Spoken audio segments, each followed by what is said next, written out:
दोस्तों, ज्ञान इन हिंदी चैनल में आपका स्वागत है। दोस्तों, आज की इस वीडियो में हम जानेंगे कि लायर और एडवोकेट में क्या अंतर है। बेसिकली लायर और एडवोकेट में बहुत खास अंतर नहीं है। कुछ ऐसे मजबूत पॉइंट हैं जो लायर से एडवोकेट को अलग बनाते हैं। जैसे कि एक लायर कोर्ट में केस नहीं लड़ सकता, लेकिन कुछ शर्तों को पूर्ण करने के बाद वह भी कोर्ट में केस लड़ सकता है। लायर और एडवोकेट के बीच के इसी अंतर को समझने के लिए यह वीडियो आपके लिए खास है, तो इस वीडियो को अंत तक जरूर देखें। यहाँ पर कुछ खास अंतर हैं जो लायर को एडवोकेट से अलग बनाते हैं। यहाँ पर हम बात कर लेते हैं लायर के बारे में। जैसा कि शब्द से ही पता चल जाता है, लॉ को जानने और समझने वाला, यानी कि एक लायर जो होगा वह कानून को समझता है, कानून की पढ़ाई किया होता है। यानी कि एक लायर LLB किया होता है। अगर आप लॉ की पढ़ाई किए होते हैं तो आप एक लायर होते हैं। वहीं पर अगर एडवोकेट की बात की जाए तो एडवोकेट एक लायर होते हैं, लेकिन लायर होने के साथ साथ उन्हें प्रशिक्षण भी मिला होता है और सर्टिफिकेट भी मिला होता है। सर्टिफिकेट को धारण करने के लिए आपको परीक्षा देनी होती है और पास भी करनी होती है, जिसे India bar council of India और state bar council of India की तरफ से कराया जाता है और सर्टिफिकेट मिलता है जो इन्हें किसी भी कोर्ट में केस लड़ने की अनुमति प्रदान करता है और इन्हें लायर से एडवोकेट बनाता है। यहाँ पर लायर और एडवोकेट दोनों को LLB करनी होती है। यहाँ पर रोचक जानकारी यह है कि आगे चलकर यही लायर प्रैक्टिस करके सर्टिफिकेट हासिल करके एडवोकेट बनते हैं। यहाँ पर ऐसे बात करते हैं, अगर एक क्लास स्टूडेंट जिसे हम लायर कहते हैं, अगर वह परीक्षा ना दे करके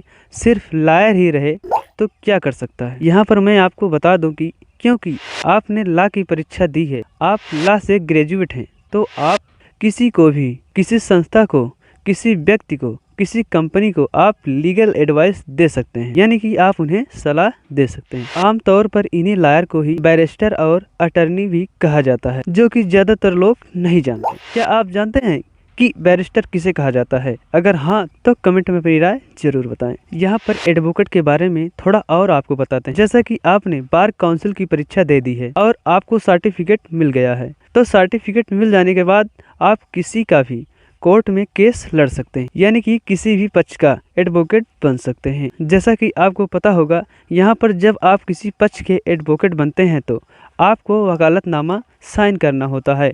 यहाँ पर वकालतनामा सिर्फ एडवोकेट ही लगा सकते हैं, क्योंकि उन्होंने सर्टिफिकेट हासिल किया है, वो भी बार काउंसिल से। सीधे शब्दों में कहें तो एडवोकेट बनने के लिए सबसे पहले आपको लायर बनना होता है, क्योंकि बिना लॉ की पढ़ाई किए हुए आप एडवोकेट नहीं बन सकते। आमतौर पर देखा जाए कि लगभग सभी लोग जो लॉ की पढ़ाई करते हैं वह एडवोकेट ही बनते हैं, क्योंकि एडवोकेट रहते वक्त आपको विस्तृत कानूनी जानकारी होती है, साथ ही किसी केस को कैसे प्रेजेंट करना है इसका भी आपको बखूबी ज्ञान होता है, क्योंकि एक एडवोकेट ही प्रैक्टिस करता है और कई केसों को भी लड़ता है और उसी में से कुछ ब्रिलियंट एडवोकेट आगे जाकर जज बनते हैं। क्या आपको ये पता था? अगर हाँ तो कमेंट में अपनी राय जरूर बताएं। जज बनने की क्या प्रक्रिया है, कौन सा एग्जाम होता है, उसके लिए हम नेक्स्ट वीडियो में आपको बताएंगे।